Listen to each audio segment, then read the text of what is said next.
What's up everyone, amateur vlog style video today. Well, at least for part of it, we're going to be talking about the Dark Base 700 White Edition. We're going to build in it. I'm going to show you guys some of the features of the case if you haven't already seen our original Dark Base 700 review, because it's basically the same chassis, just painted almost totally white. I think this looks significantly better than the black model, and the black model already looked pretty darn good.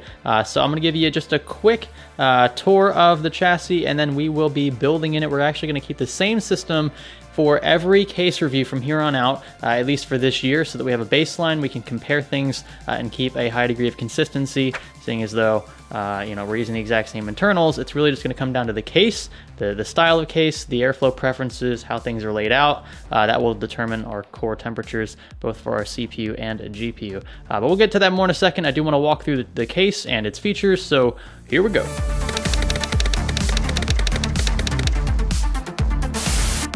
This video is brought to you by Skillshare, an online learning community with over 25,000 classes in business, design, and more. Some of my favorite classes include those pertaining to web development and coding. Software is not my strong suit by any means, so I take classes like this one, A Beginner's Guide to Python Programming, to get my foot in the door and learn on my own time with my favorite instructors. I'm especially excited because Skillshare is offering viewers of Science Studio a full 2 months of premium access, totally free for you to try out and explore, and I have a feeling you will enjoy it. Click the link below and get started today.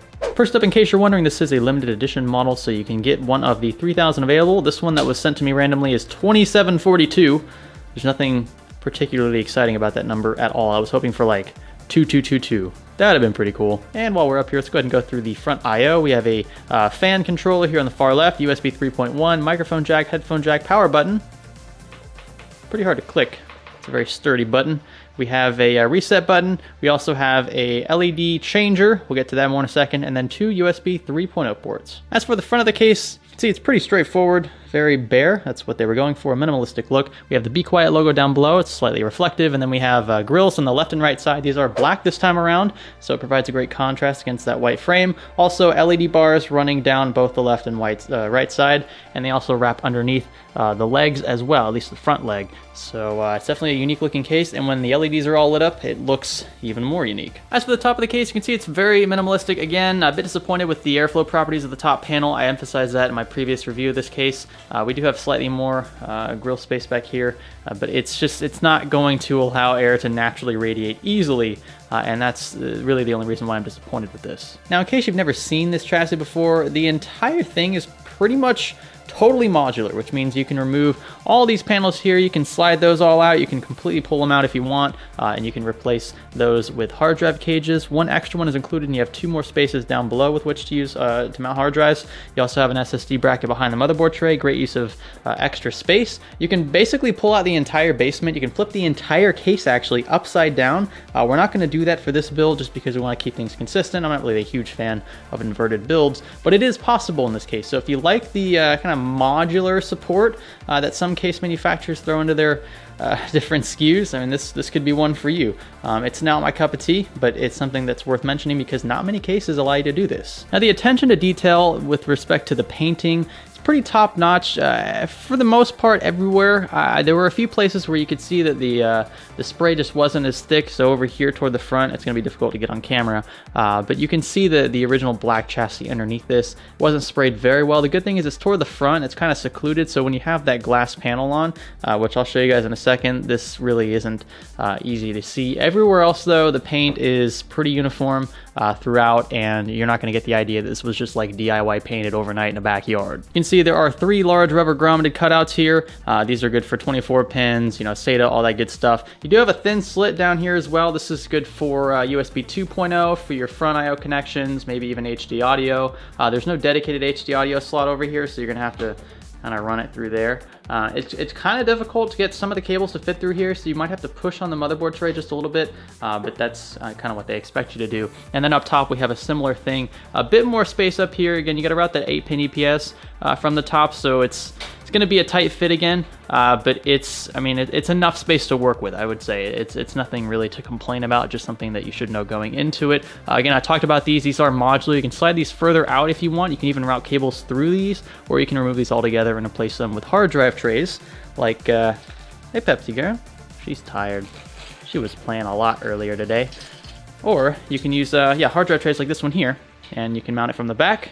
And then you can actually purchase more of these and have them stack all the way up if you got, for whatever reason, like 8 hard drives. Off to the back here, you can see the 7 dedicated PCIe slots, horizontal in orientation, and then we have 2 vertical slots as well. I don't recommend putting just an air-cooled card up here because you can see there's not much clearance between these and the left side panel, so airflow is going to be fairly restricted in that case, but it's something that you could use. Let's say if you had like a graphics card with a water block on it, you had a custom loop in here, this would be perfectly fine to use because it's a closed system, so it's not really going to matter how close it comes to that left panel. We have the power supply bracket down here. It's not a removable bracket. You have to load everything in from the right side, and then further up you can see we have a 120 or a 140 mil fan mount, as well as the rear motherboard I/O cutout. Now behind the motherboard tray, things get pretty fancy. This is a fan hub, and it does support, looks like 1, 2, 3, 4, 5, 6 4-pin fan headers, so that means they support PWM. The 2 fans included, by the way, are Silent Wings 3 fans. They're top of the line from Be Quiet. They're very,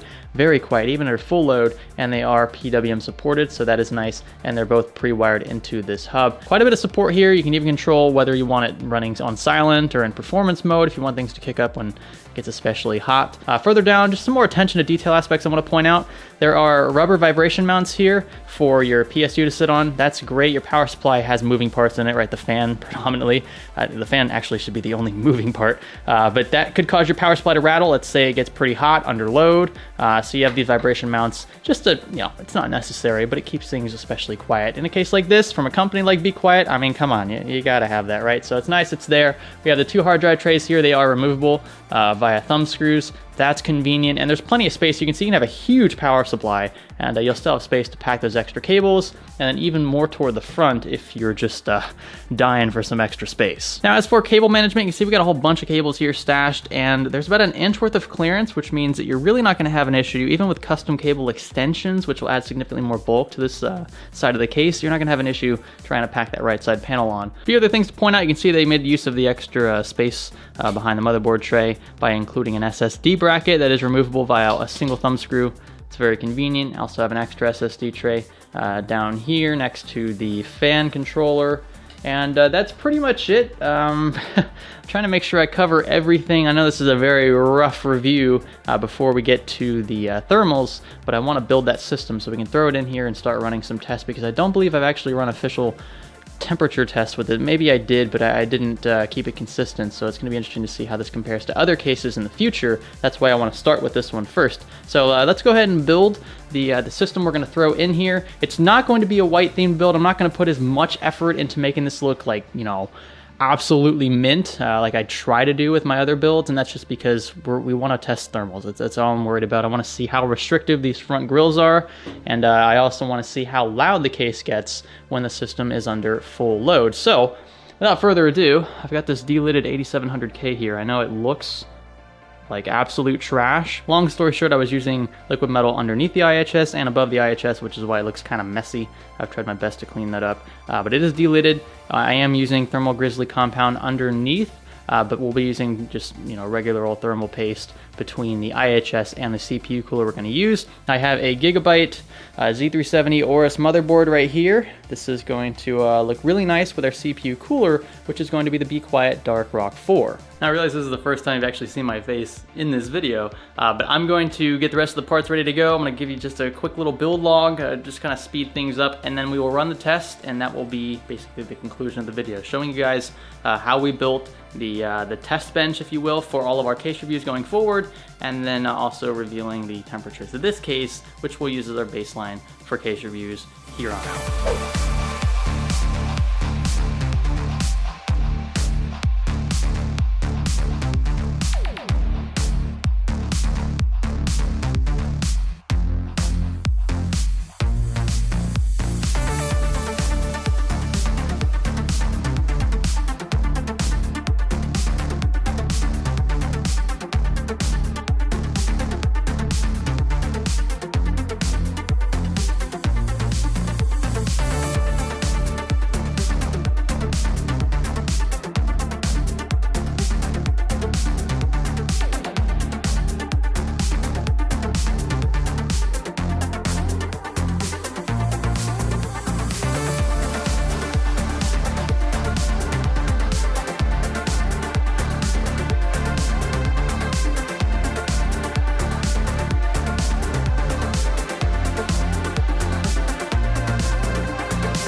All right, so I hope you guys at least enjoyed the build process. I know it's not the prettiest looking build, and I think this will look significantly better when we have black chassis to build in. So if you want to buy a white case, I recommend pairing at least something else with it that maybe has like a white accent or that is white in its entirety. White motherboards would look especially good in this because the internals are also white. But anyway, we're more or less focused on the thermals here, and we're going to keep this, again, very consistent going forward. So I wanted to show you guys how we actually ran these tests. I know some channels won't tell you exactly how they run certain tests because they want it to be their own thing. It's kind of proprietary in a sense. But I want to tell you guys exactly how I run all of these tests so that you can go out and do them on your own and then double check my results and compare them with cases that you may have laying around, because I might not get around to testing every case out there, right? So I want to be very upfront and disclose exactly how I do this. I use the Burnin Test. I linked it down below, and then I only ran the 3D test, the 3D graphics, as well as the CPU. I didn't touch any of the internal settings there. I just ran both of those for 30 minutes each. Actually, they run together, so both the graphics card and the CPU are being stressed simultaneously, which will put the heaviest load on the case, and that's where airflow will truly matter. So with the front panel on, the CPU reached 72.2 degrees Celsius under load, and the GPU reached 57.0, and then with the front panel off, the CPU touched 68.3 C, and the GPU was at 56. So only a 1 degree Celsius drop for the graphics card by removing the front panel. That's to be expected. That card is placed to the back, and it has access to air from the back of the case because it is slightly porous. And then for the CPU, it was about a 4 degree reduction. This is pretty run-of-the-mill, nothing too exceptional. It means that the front panel it is definitely reducing the amount of air that gets to the case, or the amount of uncharged air that reaches the cooler, but it's nothing too significant. I would say it would be a big deal if this was an 8 degree delta, but 4 degrees isn't too bad. 72.2 versus 68.3, and again, the front panel is going to be the prime determiner there for how hot the CPU gets, because that is where most of the air that is fed to the CPU cooler comes in to the case. Apart from that, I wanted to show you a few more shots of the case with the build in it, also with the RGBs on. I think this is one of the best implementations of RGB in a case to date that I've seen. Fantech does it very well as well. Now the Dark-Base 700 black will be the one that I list down below unless I can find links to the white one. It goes on sale today, or at least I think today is the NDA lift, so it should be on sale soon. Again, if it's not linked down below, I will definitely link at least the Dark-Base 700 black model, and you can get that in, I think, a few different trims. I'm not sure if they're offering the orange, gray, and black trims, but I know the one that I have is silver, so that one definitely is one you can buy. In terms of price, I don't think it's going to be too overboard. It's one of those that you're really paying for the premium, like the sound damping material, right? You're getting that tempered glass panel. I love that on the white, it's trimmed in white. A lot of white cases will have this trim on the tempered glass in black, and it just doesn't look very good when the rest of the components are white, when the rest of the frame is white. So Be Quiet's attention to detail here is top notch. You're paying for it. It's not going to be cheap by any means, but I still think it's a contender out there in that sub $200 price range. It's not going to break the bank, but at the same time, it's not going to be something I would want to throw a bunch of budget parts in, just because it wouldn't really make sense. I'd rather you allocate that extra money to something that's going to really matter when it comes to gaming and content creation, either a better CPU, more RAM, or a better graphics card. With that, I'd like to know in the comments below what you guys think about Be Quiet's new take on the Dark-Base 700. We saw it at Computex, and I think Kyle built in it. So I'm excited now that I've finally gotten a build in it. I mean, it's basically the same case as 700 black model, but the white one to me, it just looks so elegant. And then when paired with these RGB accents as well, going all the way around the front panel, it's just top notch. Anyway, I know my opinion isn't the only one out there, so let me know what you guys think in the comments below. If you like this video, give it a thumbs up. I appreciate it. Thumbs down for the opposite feeling, or if you hate everything about life, click that red subscribe button if you haven't already. Stay tuned for more case thermal reviews. We're going to be adding to our list. I know this is only like, the first case here, but the more we test cases, I'm gonna actually, when we come back from our vacation we're going on tomorrow, I'm going to run through about a dozen or so cases, test all of those with the exact same components. That way we have a huge chart so you can see how all of them stack up in terms of airflow, in terms of thermals. We'd like to get into that game as well, so stay tuned for all of that. This is Science Studio. Thanks for watching. Thanks for learning with us.